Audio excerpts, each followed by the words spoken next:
Kita masuk ke pengantar al-ijtihad, kemudian mujtahid dalam sejarah, perbedaan al-ijtihad, kemudian mujtahid yang berubah al-ijtihadnya, kemudian macam al-ijtihad.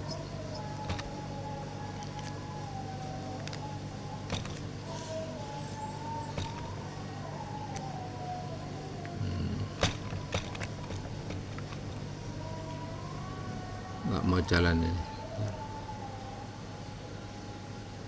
Nah, ini kita belajar dari Umar bin Khattab radhiyallahu anhu, kebijaksanaan dan kepekaan terhadap situasi sosial, ekonomi, politik pada zamannya. Untuk pengantar ijtihad itu saya pakai kutipan ini ya, agar nanti kebayang kenapa muncul ijtihad. Jadi apa yang dilakukan Umar? Yang pertama, pembagian harta rampasan perang atau ghanimah. Nabi membagikan seluruh harta rampasan perang atau ghanimah kepada pasukan itu 100%. Itu zaman Nabi ya. Kemudian Umar tidak seperti itu. Jadi menyelisih Nabi, Umar menyisihkan sebagian ghanimah untuk kebutuhan negara atau masyarakat umum, tidak 100% ke pasukan. Terus kemudian pasukan tadi ada digaji khusus, ada gaji pasukan. Nah, itu yang dilakukan Umar, yang mana tidak dilakukan Nabi. Kemudian penyusunan kalender Hijriyah. Nabi memakai kalender yang ada di Makkah atau Madinah saat itu. Umar menetapkan sistem kalender Islam yang dimulai dari peristiwa hijrah Nabi Muhammad dari Makkah ke Madinah. Itu yang kedua. Yang ketiga, Umar melakukan pembentukan diwan atau dewan ya, departemen administratif. Jadi Nabi tidak membentuk dewan kan, tapi Umar membentuk dewan yang mendata penduduk, pembagian zakat ya, dan seterusnya ya, untuk kemasyarakatan ya. Itu yang dilakukan oleh Umar. Kemudian masalah pidana ya, hukum pidana. Nabi melakukan hukum pidana potong tangan bagi pencuri. Nah, Umar menangguhkan pelaksanaan hukuman potong tangan bagi pencuri selama ada masa kelaparan. Jadi karena ada masa kelaparan, ada sebab yang berbeda, situasi yang berbeda, Nabi tidak melakukan hukuman potong tangan tapi ditangguhkan. 5 yang dilakukan Umar adalah Umar mengusulkan dan setujui Abu Bakar menjadikan lembaran Quran menjadi satu mushaf. Kemarin sudah dijelaskan ya di 1-2 sesi kemarin. Nabi tidak menjadikan lembaran Quran menjadi satu mushaf. Abu Bakar dan Umar serta para sahabat sepakat menjadikan lembaran Al-Quran menjadi satu mushaf. Jadi yang dilakukan Umar inilah disebut dengan beristihad, menghasilkan al-ijtihad. Ya, dari sini ya Islam nanti akan berkembang ya, sesuai dengan kemarin ajaran Islam itu ajaran yang universal, berlaku sepanjang sampai kiamat, sepanjang masa, di mana saja ya, kapan saja. Jadi Umar ini sangat menangkap sekali esensi daripada ajaran Islam. Bahkan ada al-hadis ya, Umar itu dianggap pembicaranya selalu benar. Jadi di sini ada kata-kata ya, sungguh telah ada, ini kata Nabi ya, sungguh telah ada pada setiap umat-umat sebelum kalian para muhadis, orang-orang yang selalu berpandangan lurus, punya firasat tinggi, dan seandainya ada seorang pada umatku ini, tentu dia adalah Umar. Jadi sungguh telah ada pada orang-orang sebelum kalian dari kalangan Bani Israel, mereka yang dianugerahkan pembicaraannya selalu benar, padahal mereka bukanlah dari kalangan para nabi.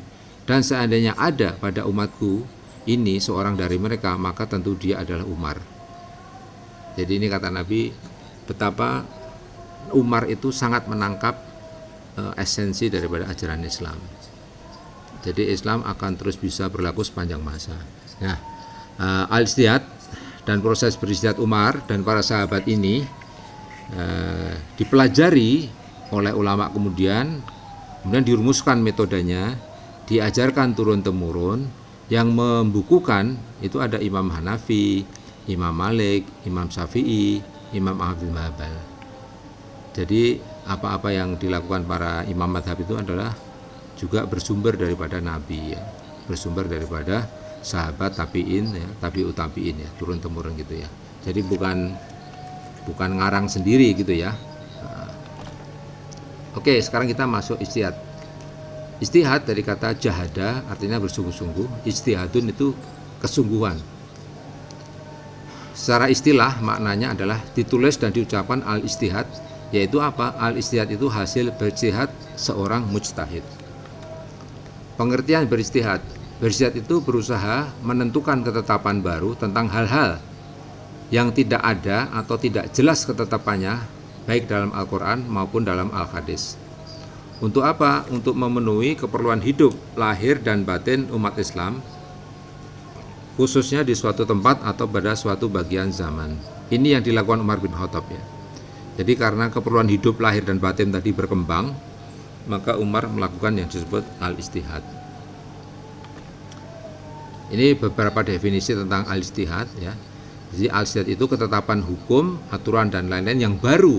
Ingat ya, yang baru tentang hal-hal di luar asas syara mengenai keperluan hidup manusia Muslim lahir dan batin di suatu tempat atau pada suatu bagian zaman. Oleh sebab itu pada dasarnya bersifat tidak mengikat. Oke. Pengertian al-ijtihad, pendapat ulama terkemuka tentang apa yang disebut ijtihad menurut Al-Khudhari ya. Berijtihad itu adalah memberikan kesanggupan untuk mengistimbatkan atau mengeluarkan hukum syar'i dari sesuatu yang telah dipandang sebagai dalil oleh syar'i. Jadi istilahnya istimbat atau mengeluarkan hukum dari dalil-dalil dari Al-Quran, dari Al-Hadis gitu ya.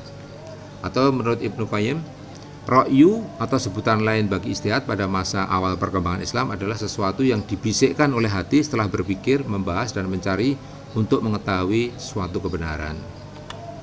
Kalau menurut Al-Hanafi, berijtihad itu mencurahkan tenaga pikiran untuk menemukan hukum syara' atau hukum syara' ya, melalui salah satu dalil syara' dan dengan cara tertentu. Para menurut Maulana Muhammad Ali, berijtihad itu berusaha sekuat-kuatnya dengan segenap kemampuan pikiran yang dilakukan oleh ahli-ahli hukum Islam sampai akhirnya tercapai keputusan dalam masalah hukum mengenai hal-hal yang sebelumnya meragukan atau sulit. Jadi pengertiannya tadi hampir sama ya, kalau diringkas ya, tadi seperti itu. Sedangkan mujtahid, kalau al-ijtihad tadi seperti itu. Kalau mujtahid itu orang Islam yang sedikitnya memenuhi persyaratan sebagai berikut. Ya, seorang mujtahid itu harus cukup pengetahuannya tentang wahyu Allah, ialah ketetapan-ketetapan yang disebutkan dalam Al-Quran dan Al-Hadis ya. Kalau tidak demikian, maka ia tidak mungkin tahu bahwa ketetapan baru yang ditentukan itu sudah ada atau belum ada, sudah jelas atau belum jelas, baik dalam Quran maupun Al-Hadis. Jadi dia harus menguasai benar-benar Al-Quran dan Al-Hadis, syarat pertama. Yang kedua, persyaratannya adalah untuk mujtahid cukup pengetahuannya tentang keperluan hidup manusia Muslim, khususnya lahir dan batin di suatu tempat atau pada suatu bagian zaman. Kalau tidak demikian, maka ia tidak mungkin dapat menentukan ketetapan baru yang sesuai dengan keperluan hidup manusia Muslim di suatu tempat atau pada suatu bagian zaman, yang seperti dilakukan Umar tadi karena perkembangan situasi ya. Kemudian juga memenuhi persyaratan cukup pengetahuannya tentang dasar dan cara berijtihad. Jadi tidak semua ulama juga mampu ya mengenai pengetahuannya ya dan cara berijtihad ini. Kalau tidak demikian kan maka ia tidak mungkin menghasilkan al-ijtihad yang benar. Jadi tahu metodenya. Kita nanti cukup tahu ya supaya mengenal. Nah ini mujtahid dalam sejarah. Jadi banyak para mujtahid itu tidak mempunyai peninggalan tertulis. Seperti Ibrahim An-Nakha'i As-Sa'bi, Ibnu Subrumah, Al-Auzi ya. Kemudian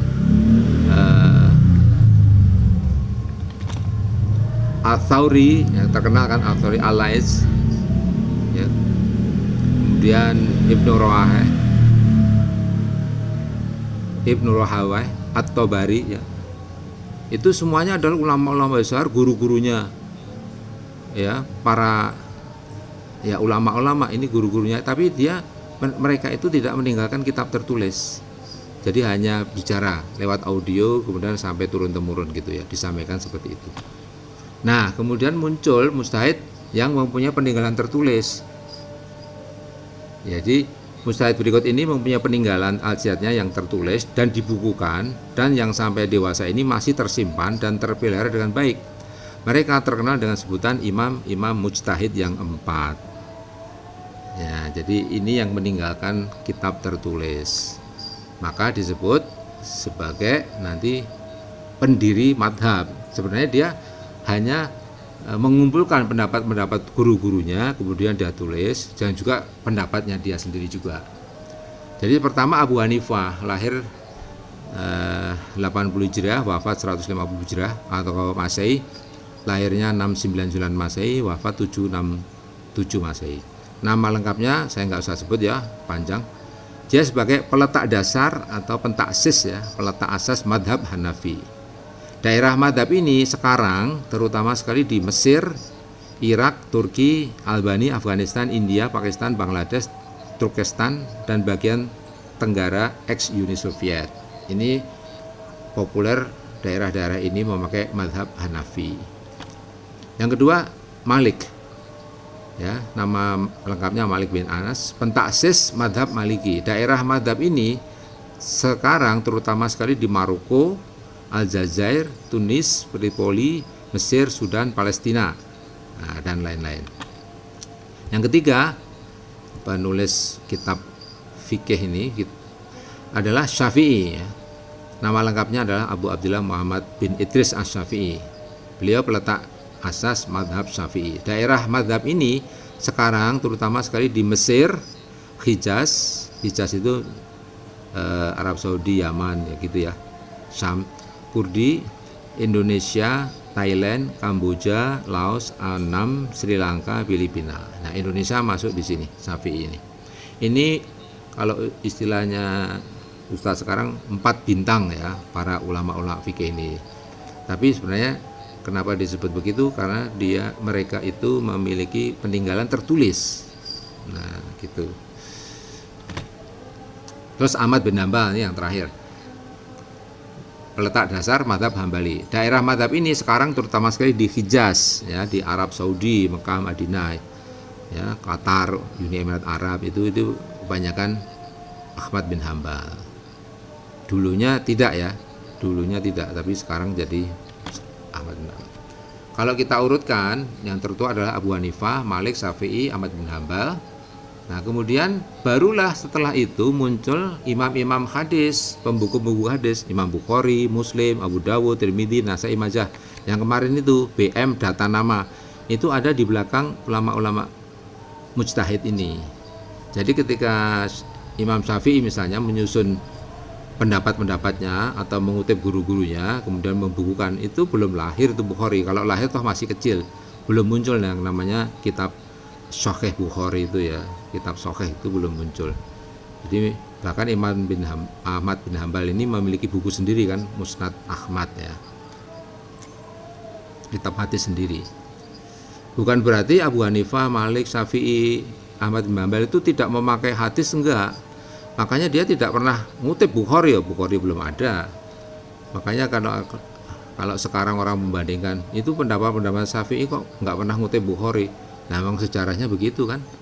Bukhari belum lahir, Muslim belum lahir, atau lahir masih kecil, belum muncul buku sahihnya. Bukan berarti Syafi'i tidak memakai hadis Bukhari ya. Jangan salah, makanya ini perlu dipahami urutan tahun ini. Terus kemudian, nah kalau kita lihat dari dalam ilmu hadis kemarin ada Mudawin ya, pembuku-pembuku hadis juga. Kalau ke atas lagi, para perawi itu kan dari sahabat terakhir, tabi'in, tabi'ut tabi'in, terus atba, tabi'ut tabi'in, nah baru kemudian Abu Hanifah dan seterusnya. Di situ ada sahabat terakhir itu Anas bin Malik ya. Kemudian tabi'in terakhir Abu Tufail. Nah, itu urutannya seperti itu supaya paham. Jadi ilmu itu turun-temurun, nyambung-menyambung gitu ya. Tidak terputus ya. Nah, jadi nanti jangan membandingkan Anda mau ikut mazhab atau ikut Nabi. Nah, itu salah sekali ya. Kalau kita nggak belajar ini terkecoh nanti.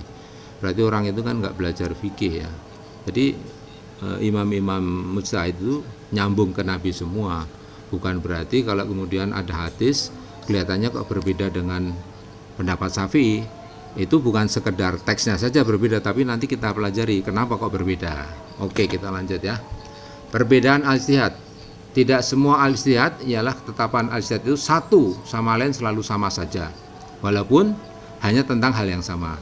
Bukan hanya berbeda saja, tetapi bahkan ada yang saling bertolak belakang. Ini terutama sekali disebabkan satu, karena berbedanya kemampuan berijtihad mujtahidnya. berbedanya daerah atau waktu beristihad atau berbedanya kualitas dan kuantitas keperluan hidup masyarakat mustahid yang bersangkutan dan sebagainya.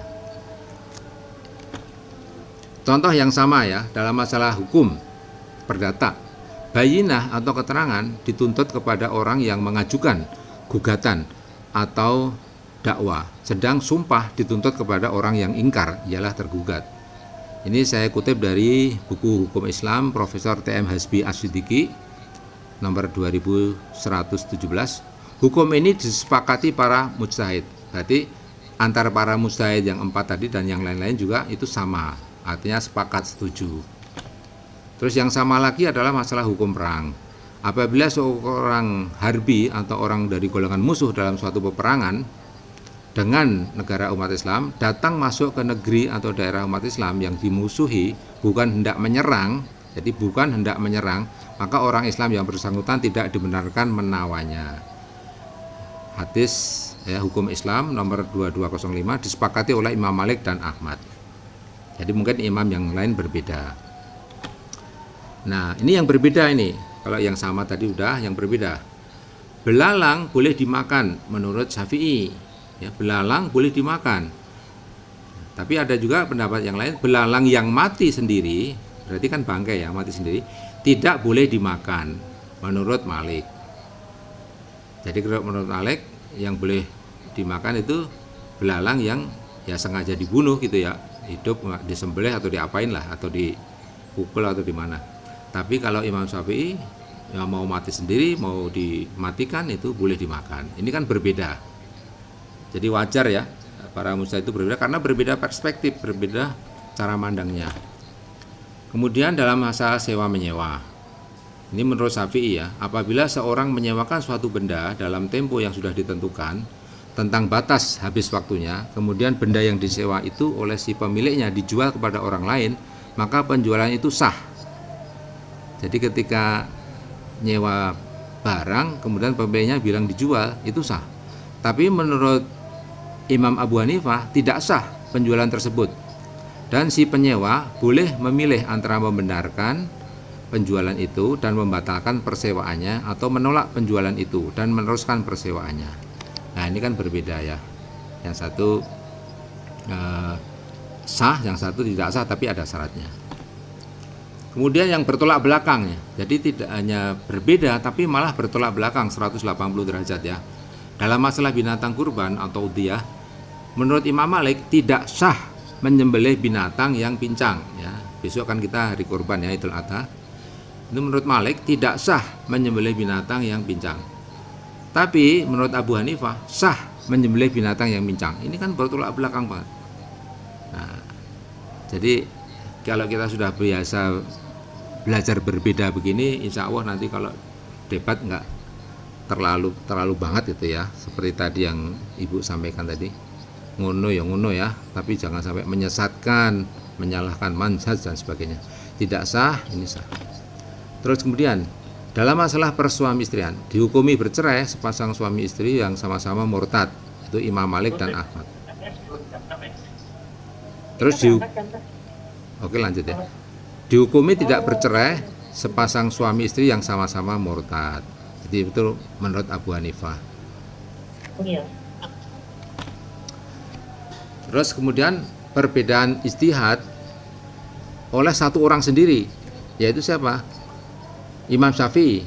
Bukanlah hal suatu yang aneh jika ada seorang mujtahid yang berubah ijtihadnya setelah berpindah tempat tinggalnya atau pada waktu yang lain. Imam Syafi'i dengan ijtihad yang lama disebut dengan qaulul qadim, ketika bertempat di Irak, ketika Imam Syafi'i ada di Irak, itu pendapatnya begini: dibenarkan musaqah atau menggunakan orang upahan untuk memelihara tanah beserta tanamannya dan hasilnya, segala macam pohon yang berbuah seperti korma, anggur dan lain-lain. Itu pendapat Imam Syafi'i waktu di Irak. Kemudian beliau pindah ke Mesir, pendapatnya berubah ya. Dari Irak dia pindah ke Mesir, disebut dengan qaulul jadid, al-ijtihad yang baru. Menurut Imam Syafi'i sendiri itu dibenarkan musaqah hanya kurma dan anggur saja. Kalau waktu di Irak kurma, anggur dan lain-lain. Tapi waktu beliau di Mesir kurma dan anggur saja. Nah ini di hukum Islam di nomor 1746. Jadi satu orang sendiri aja bisa berubah, apalagi berbeda kepala ya, bisa berbeda lagi ya. Ini ada catatan, pengikut-pengikut Asy-Syafi'i pada masa sekarang ini mengambil paham-paham Asy-Syafi'i yang beliau tetapkan di Mesir, yaitu Qaulul Jadid. Yang dikutip sekarang oleh Syafi'iyah, pengikut Syafi'i itu adalah pendapat-pendapat yang baru dari Imam Syafi'i. Macam istihad ya, menurut cara, dasar, dan tujuannya ada beberapa macam istihad. Yang perlu diketahui diantaranya adalah ijma, qiyas, ikhtisan, maslahatul mursalah. Ijma artinya apa? Menghimpun atau berapat. Maksudnya kesepakatan atau persamaan pendapat dalam musyawarah antara dua orang mujtahid atau lebih dalam beristihad tentang satu hal, atau kesamaan al-istihad antara dua orang mujtahid atau lebih tentang suatu hal. Intinya istihad itu kesepakatan gitu ya. Ada misalnya ijma sahabat, berarti seluruh sahabat sepakat ya. Ada ijma ulama Kufah, maksudnya kesamaan al-istihad antara ulama-ulama Kufah. Asy-Syafi'i dalam kitabnya Ar-Risalah menyatakan, saya tidak akan mengatakan, juga seorang ahli ilmu tidak pula akan mengatakan ini sudah diijma'i, kecuali apabila nyata seluruh ulama yang kita tanyai berkata demikian, dan ulama-ulama itu pun menerangkan bahwa ulama-ulama yang telah lalu juga berkata demikian, seperti duhur 4 rakaat dan seperti pula keharaman minuman keras. Ini menurut Syafi'i ya. Jadi ijma itu ketat sekali ya. Kalau sekarang mungkin mengumpulkan pendapat seluruh dunia agak susah. Kok duitku ini nggak bang Jatin, kok 20 tambah 20 ini saya aku untuk gaji 13 tanggal 6 dapat tuh. Oke, saya lanjutkan. Ijma, sebenarnya ijma itu ada kalanya merupakan kesepakatan antara ulama-ulama mujtahid sebagai hasil musyawarah di suatu tempat pada suatu waktu. Ada kalanya juga merupakan suatu hasil beristihad seorang mujtahid, jadi diawali dari seorang mujtahid di suatu tempat atau suatu waktu yang kemudian disetujui atau ditolak atau tidak ditolak oleh mujtahid lain di tempat yang lain. Ini ijma ya. Untuk masa sekarang sebenarnya tidak mudah terbentuk ijma itu sebagai hasil musyawarah antara ulama-ulama mujtahid ya, sedunia kan susah. Sebab tidak mudah pula berkumpulnya atau mengumpulkan para ulama, kecuali tidak kecil jumlahnya, juga terpisah-pisah jauh tempat tinggalnya satu sama lain. Yang kedua, macam atau metode daripada ijtihad yaitu qiyas. Qiyas artinya pengukuran atau pembatasan. Maksudnya apa? Pengukuran atau pembatasan ketetapan mengenai suatu hal yang tidak disebutkan dalam asas syara pada ketetapan mengenai suatu hal yang disebutkan dalam asas syara. Misalnya ketetapan qiyas seperti ini. Ada tidak benar dibenarkan memaki orang tua. Kan tidak ada dalilnya ya, memaki orang tua itu tidak ada di Quran maupun hadis, nggak ada. Terus kok ada ulama mengatakan pendapat seperti ini, tidak dibenarkan memaki orang tua. Dasarnya apa atau cara berpikirnya gimana? Nah, kita lihat ya. Dalam Al-Isra 17:23 ya, sebenarnya di situ ya, larangannya itu begini. Dilarang berkata ufin atau uf atau cis atau bah atau hus gitu ke orang tua ya, hus gitu. Larangannya itu. Tapi kemudian muncul memaki. Nah, ini prosesnya berpikir gimana, kita lihat ya. Qiyas itu rukunnya ada 4. Asalnya yang menjadi ukuran itu adalah menyeru ufin pada orang tua. Fard atau yang diukurkan itu adalah memaki orang tua. Kan tadi memaki orang tua nggak boleh, yaitu yang diukurkan. Hukumnya dilarang memaki orang tua. Ilat atau dasar sebabnya, jadi unsur yang keempat, memaki orang tua bukan hanya sebanding saja buruknya dengan menyeru ufin, tetapi justru lebih buruk. Jadi berkata uf saja tidak boleh, apalagi memaki ya, itu jauh lebih buruk ya. Makanya itu ulama melarang. Jadi ini cara berpikir seperti ini qiyas. Makanya itu Quran itu ringkes ya, cuma 6.000 sekian ayat, tapi kalau ada ulama yang mampu menjabarkan qiyas ini, maka insya Allah akan bisa menghukumi hal-hal baru yang muncul di abad modern ini dengan pakai metode qiyas ini. Kalau semua masalah dijelaskan detail, seberapa tebal Al-Quran dan menjadi bacaan yang tidak menarik dan sulit dihafal ya. Kemudian beberapa pendapat tentang ini ya, qiyas ya. Dalam satu kitab, qiyas itu penentuan suatu hukum yang tidak disebutkan dalam lafadz yang disamakan dengan yang disebutkan dalam lafadz karena ada ilat sebab yang mengumpulkan keduanya. Atau kias itu pengembalian cabang kepada pokok karena ada ilat yang mengumpulkan keduanya dalam suatu hukum. Kalau bingung nggak usah bingung ya, dilewatin aja. Sekarang yang ketiga, metode yang ketiga, istihsan. Istihsan itu apa? Artinya memandang baik sesuatu. Maksudnya pengecualian atau pemindahan hukum tentang suatu peristiwa dari hukum tentang peristiwa lain yang sejenis dan memberikan hukum yang lain karena ada alasan yang kuat untuk pengecualian atau pemindahan tersebut. Jadi istihsan ini justru malah pengecualian ya dari hukum yang secara teks itu. Menurut kias misalnya, tidak dibenarkan menjual tunai hasil bumi yang belum jadi. Jadi ngijon itu menurut metode kias nggak boleh. Tapi menurut metode istihsan, dibenarkan menjual tunai hasil bumi yang belum jadi atau belum wujud karena si penjual saat itu sangat memerlukan uang untuk biaya hidupnya. Jadi karena beda metode, hasil istimbatnya, hukum yang keluar juga bisa berbeda. Maka jangan heran ya kalau ada perbedaan-perbedaan. Kemudian contoh lagi ya, tidak dibenarkan menjual daging binatang atau bagian tubuh yang lain dari hewan kurban. Ya besok kan korban nih, nggak boleh tuh jual kulitnya, jual kepala sapinya, nggak boleh. Nah, ada yang begitu kan, harus diberikan semua, mau dipecah-pecah kepalanya atau mau dipecah potong-potong kulitnya gitu. Tapi ada yang berpendapat istihsan, ini pendapat baru yang saya kutip dari Dr. Taufik Daud LCMA tahun 2024 kemarin ceramah di tempat saya, boleh menjual kepala hewan kurban dan kulitnya dalam bentuk utuh agar bernilai tinggi. Jadi kepala yang utuh itu nilainya tinggi, tapi kalau dipecah-pecah udah nggak bernilai itu. Kemudian uang hasil penjualan tersebut diberikan kepada fakir miskin yang menerima daging kurban, baik dalam bentuk uang atau bumbu masak dan lain-lain. Jadi ini istihsan itu melawan hukum ya, tapi melihat sebagai ini lebih baik begitu ya. Catatan ya, istihsan yang melewati koridor bisa jatuh kepada paham liberalisme. Jadi kalau ini dipakai kadang-kadang diserang sebagai orang liberal.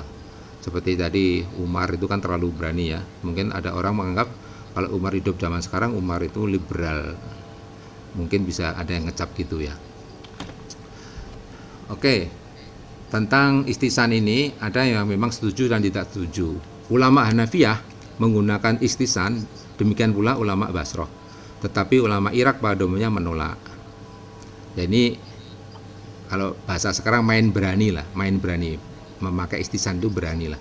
Kalau Imam Syafi'i menyatakan barang siapa beristihsan maka seakan-akan ia menciptakan hukum syar'i, dan dari beberapa pendapat lain pula timbul kesimpulan bahwa istihsan itu kias yang tersamar. Ini orang yang mainnya aman ya, mainnya aman itu safety player. Kalau yang memakai istihsan itu risk taker ya, berani, mainnya berani.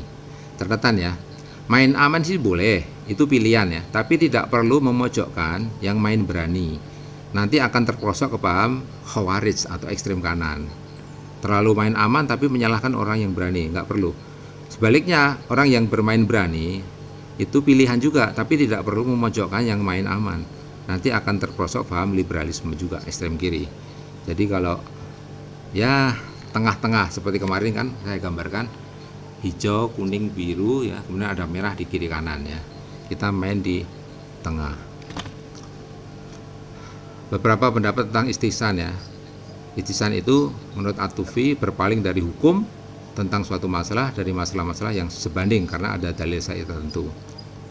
Ala Ibnu Rushd, istihsan itu meninggalkan kias yang membawa kepada berlebih-lebihan terhadap hukum kepada hukum yang lain pada suatu masalah yang menghendaki supaya dikecualikan dari kias tersebut.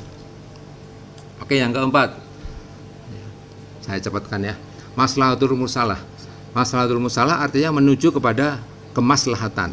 Jadi metode yang keempat dalam ijtihad, maksudnya pembinaan atau penetapan hukum berdasarkan maslahat, kebaikan, kepentingan yang tidak ada ketentuannya dari syarak, baik ketentuan secara umum maupun ketentuan secara khusus. Jadi mengambil maslahatnya, kebaikannya, kepentingannya gitu. Misalnya menghimpun Al-Qur'an lalu membukukannya. Nah, ini dianggap sebagai maslahatul mursalah. Tidak ada perintah ataupun larang dalam asas syara untuk menghimpun Al-Quran dan membukukan Al-Quran itu nggak ada sejak Khalifah Abu Bakar hingga Khalifah Utsman bin Affan itu.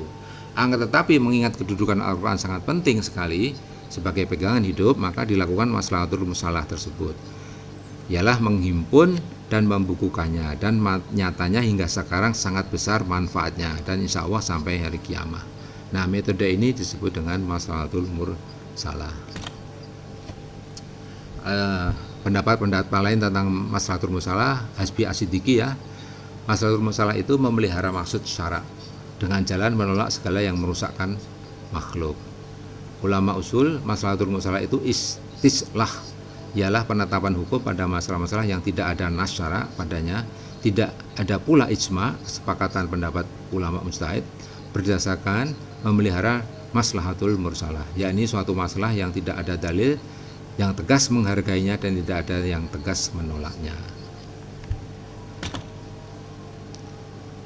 Nah, 4 metode tadi nanti kalau belum jelas bisa direview lagi. Saya lanjutkan dengan sifat al-ijtihad. Al-ijtihad bersifat nisbi. Al-ijtihad itu bersifat nisbi atau relatif, sebab ada kaitannya dengan secara langsung dengan tempat, waktu dan zaman, dan mujtahidnya sendiri. Al-ijtihad itu ketetapan baru yang ditentukan oleh mujtahid untuk memenuhi keperluan hidup umat Islam khususnya, baik lahir maupun batin, di suatu tempat atau pada suatu bagian zaman. Dan keperluan hidup itu tidak selalu sama saja di semua tempat walaupun pada bagian zaman yang sama, juga tidak selalu tetap sepanjang masa. Belum lagi disebutkan tidak selalu setarafnya kemampuan semua mujtahid. Keleluasaan yang terkendali, apa maksudnya? Al-ijtihad itu berkembang sesuai dengan perkembangan zaman, karena keperluan hidup manusia berkembang pula, baik mengenai kuantitasnya maupun kualitasnya. Disinilah letak keleluasaan para mujtahid untuk berusaha, berikhtiar, mencurahkan segenap kemampuannya dan lain-lain untuk beristihad guna memenuhi keperluan hidup umat manusia di semua tempat di muka bumi ini dan sepanjang zaman, khususnya umat Islam dalam beribadah kepada Allah Subhanahu wa taala. Jadi dalilnya ini ya, Ali Imran 3138, Al-Maidah 5 ayat 101, Al-Baqarah 2 ayat 29, Al-Ahzab 33 ayat 36. Nanti bisa dilihat ya. Al-Quran ini adalah penerangan bagi seluruh manusia dan petunjuk serta pelajaran bagi orang yang bertakwa. Ini Ali Imran 138. Al-Maidah 101. Hai orang-orang yang beriman, janganlah kamu menanyakan kepada nabimu hal-hal yang jika diterangkan kepadamu niscaya menyusahkan kamu. Dan jika kamu menanyakan di waktu Al-Quran itu sedang diturunkan, niscaya akan diterangkan kepadamu. Allah memaafkan kamu tentang hal-hal itu ya. Allah Maha Pengampun lagi Maha Penyantun. Jadi kalau waktu Quran diturunkan tanya itu boleh, itu bertanya ya, artinya minta penjelasan. Tapi kalau nanti banyak bertanya, jawaban Nabi itu kan jadi al-hadis. Kalau al-hadis kan jadi mengikat karena dia asas kedua syarat. Nah, hati-hati kalau zaman Nabi banyak pertama justru akan memberatkan kamu. Di sini kan begitu ya. Tapi kalau tanya yang tidak jelas, oke, misalnya tanya yang aneh-aneh itu malah dijawab Nabi jadi memberatkan. Dan Allah memaafkan hal itu, artinya kalau memang Nabi atau Al-Quran ya, Al-Quran tidak menetapkan sesuatu masalah yang fix tentang masalah itu ya, kalau kita ngambil ijtihad itu sudah Allah maafkan. Ayat itu berarti demikian, Al-Maidah ini, Allah telah memaafkan kamu tentang hal itu. Jadi kalau ada yang nggak jelas tegas di Quran, hadis, tetapkan sendiri dan Allah sudah maafkan, tapi tetap ada koridornya ya. Di Al-Baqarah 229, dialah Allah yang menjadikan segala yang ada di bumi dan kamu tidak untuk kamu, dan dia berkehendak menuju langit lalu dijadikannya 7 langit dan dia Maha mengetahui segala sesuatu. Artinya apa? Yang ada di muka bumi ini seluruhnya untuk manusia, silahkan dikelola ya dengan ijtihad tadi. Jadi manfaatkan. Sudah disediakan oleh Allah. Terus yang penting juga Al-Ahzab 33 surat 33 ayat 36. Ini yang penting ini. Dan tidaklah patut bagi laki-laki yang mukmin dan tidak pula bagi perempuan yang mukmin apabila Allah dan Rasul-Nya telah menetapkan suatu ketetapan, akan ada bagi mereka pilihan yang lain tentang urusan mereka. Dan barang siapa mendurhargai Allah dan Rasul-Nya, maka sesungguhnya dia telah sesat yang nyata. Jadi kalau Allah dan Rasulnya, Al-Quran dan Ahadits telah menetapkan ketetapan bagi mukmin, maka tidak ada pilihan lain. Negasinya, sebaliknya, kalau Allah dan Rasulnya belum menetapkan, berarti banyak pilihan. Nah itu ya. Jadi kalau Allah belum menetapkan, jangan berarti kalau ada orang yang menetapkan dianggap itu bid'ah atau mazhabnya salah. Tapi ini ayat ini membolehkan kalau memang Allah dan Rasulnya tidak menetapkan, berarti banyak pilihan. Sifat ijtihad, memang manusia dalam hidupnya diperintahkan oleh Allah untuk menggunakan akal atau berpikir dengan sebaik-baiknya. Ditegaskan pula bahwa oleh Allah bahwa seburuk-buruk makhluk di muka bumi ialah bagi Allah adalah manusia-manusia yang peka bisu, ialah yang tidak menggunakan akal, tidak untuk berpikir ya. Jadi menggunakan akal dalam hidupnya. Dengan menggunakan akal, dengan sebaik-baiknya manusia akan memperoleh ilmu pengetahuan, dan Allah mengangkat derajat manusia yang beriman Islam, yang berilmu lebih dari manusia yang tidak demikian. Jadi Al-Quran sangat menghargai orang yang berilmu pengetahuan seperti bapak-bapak dan ibu-ibu semua kan, para profesional intelektual sangat dihargai, dijunjung tinggi oleh Al-Quran. Ini suratnya di Az-Zumar, Al-Anfal, Al-Mujadalah. Az-Zumar ayat 9, Al-Anfal ayat 22, Al-Mujadalah ayat 11. Saya kira ayat ini populer ya. Adakah sama orang-orang yang mengetahui dengan orang-orang yang tidak mengetahui? Ini Az-Zumar. Kemudian Al-Anfal, orang-orang yang peka dan tuli yang tidak mengerti apapun ya, itu kan seburuk-buruk makhluk di sisi Allah, orang-orang yang peka, tuli dan tidak mengerti apapun. Al-Mujadalah ayat 11, niscaya Allah akan meninggikan orang-orang yang beriman di antaramu dan orang-orang yang diberi ilmu pengetahuan beberapa derajat ya. Yarfa'illah, Allah menjunjung tinggi. Kemarin ingat ya hadis marfu. Marfu itu artinya hadis yang nyambung ke Nabi ya, marfu. Yarfa'illah, Allah meninggikan. Kemudian sifat-sifat al-ijtihad. Dengan demikian dorongan ajaran Islam kepada pemeluknya untuk menggunakan akal untuk berpikir dengan sebaik-baiknya. Walaupun demikian, keleluasaan menggunakan akal atau berpikir ini adalah keleluasaan yang terkendali. Tidak bebas sebebasnya seperti liberalisme, tapi ada kendalinya sehingga tidak menghasilkan pikiran-pikiran, pendapat-pendapat atau ijtihad yang sedikitnya mengandung unsur-unsur yang menyimpang atau bertolak belakang dengan ketetapan wahyu. Jadi ini saya sebutkan minimum koridor ya. Yang pertama, tidak merusak intisari akidah. Jadi ijtihad itu tidak boleh mengandung unsur-unsur yang mengotori intisari akidah. Yaitu apa? Syirik. Surat An-Nisa 4 ayat 48. Sesungguhnya Allah tidak akan mengampuni dosa syirik dan seterusnya. Yang kedua, al-ijtihad itu tidak boleh mengandung unsur-unsur yang merusak diri manusia sendiri. Al-Baqarah 2:195, wala tulqu aydiyakum ila tahlukah, dan belanjakanlah harta bendamu di jalan Allah, dan janganlah kamu menjatuhkan dirimu sendiri ke dalam kebinasaan. Jadi nggak boleh merusak lahir dan batin ya. Asiat yang mengandung itu berarti istilahnya batal. Koridor yang ketiga, tidak mudah menimbulkan fitnah. Al-Anfal ayat 25 ya. Dan pelihara dirimu daripada siksaan yang tidak khusus menimpa orang-orang yang dolim saja di antara kamu, dan ketahuilah bahwa Allah maha keras siksanya. Kemudian juga dan fitnah itu lebih besar bahayanya dari pembunuhan ya. Jadi al-jihad jangan menimbulkan fitnah.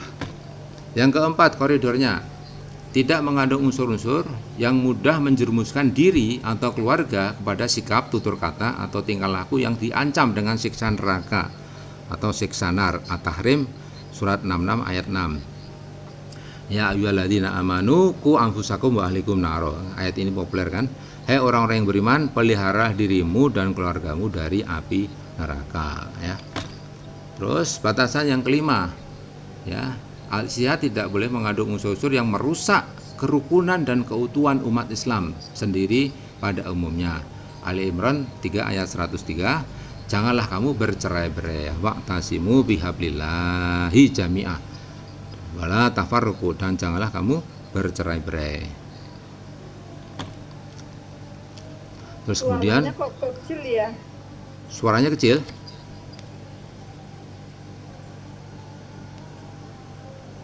Enggak kok, Mbak Ratno. Enggak mas. Besar kok Mbak Ratna. Besar Karena sekarang. yang coba volumenya besar kok. Oke ya, aman ya. Oke. Yang Besar. nanti Sudah. nanti anu. Oke, terus Al-Anfal ayat 46. Dan taatlah kepada Allah dan Rasulnya, dan janganlah kamu berbantah-bantahan. Janganlah kamu berbantah-bantahan yang menyebabkan kamu menjadi gentar dan hilang kekuatanmu. Ini ayat ini kami pajang di masjid kami ya, supaya tidak berdebat yang tidak berguna ya. Ini kalender kami di Masjid Alfa juga kami tulis besar-besar ayat ini ya. Wa atiu wa rasulahu wa la tanaza'u fatafsalu wa tadhhaba rihukum wasbiru innallaha ma'as-sabirin ya. Ini jangan berbantah-bantahan sehingga kita menjadi gentar dan hilang kekuatan. Ini penting sekali ayat ini. Terus kemudian yang terakhir, batasan yang terakhir adalah al-isyad itu tidak mudah menimbulkan malapetaka, bencana, kekacauan, kerusuhan dan semacamnya dalam masyarakat. Al-Qasas ayat 77 ya, surat 28. Ini ayatnya di belakang ini. Nah, ini. Janganlah kamu berbuat kerusakan ya.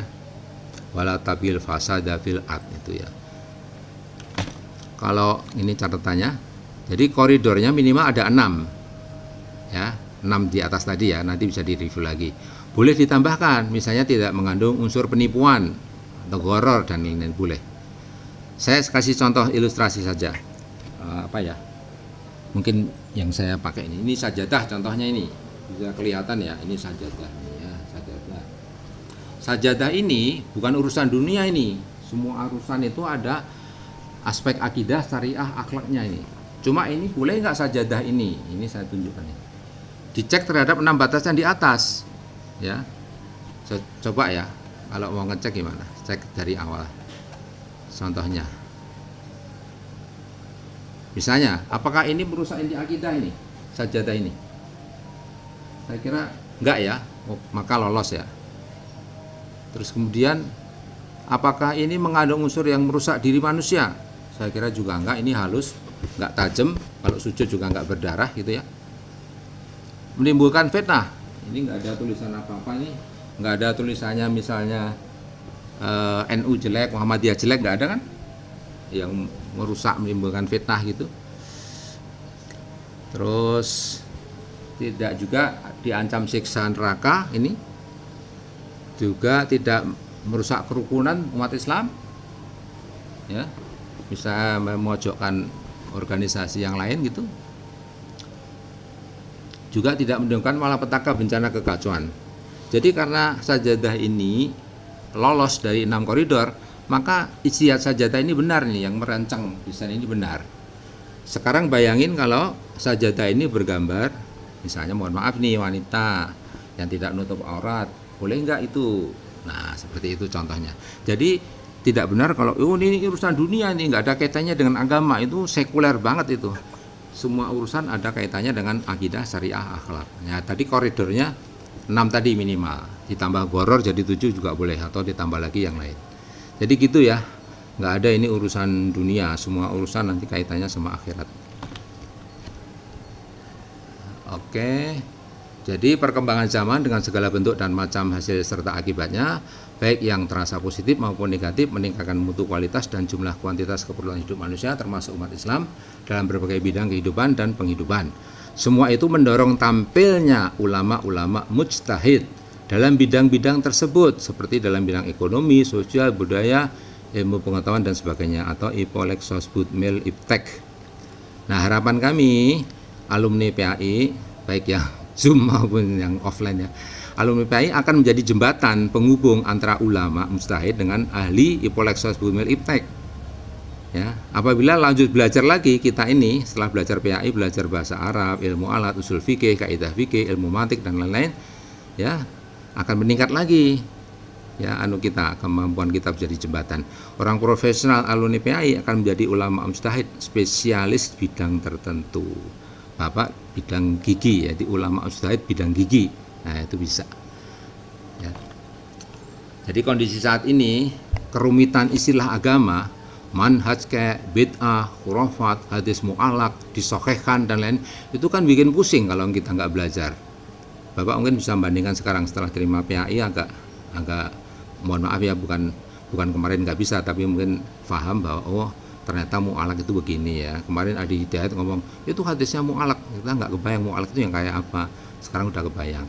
Juga tuntutan ekonomi yang sekarang berat ya, banyak resesi ekonomi, perang dan sebagainya. Nah, juga melawan serangan khawarij, paham ekstrem kanan ya, yang serba kaku, yang serba ekstrem kanan ya, sedikit-sedikit kafir, sedikit bid'ah dan sebagainya. Serangan liberalisme juga ekstrem kiri ya, semua agama sama ya, akhirnya jadi ateis atau agnostis ya dan sebagainya. Itu serangan-serangan kita semua, termasuk tadi ibu-ibu yang menyampaikan serangan dalam bidang akhlak, moral ya. Nah, barangkali ya pengetahuan ini nanti akan berguna. Jadi pelatihan PAI ini memberikan big picture ya. Saya hanya memberikan big picture agama Islam.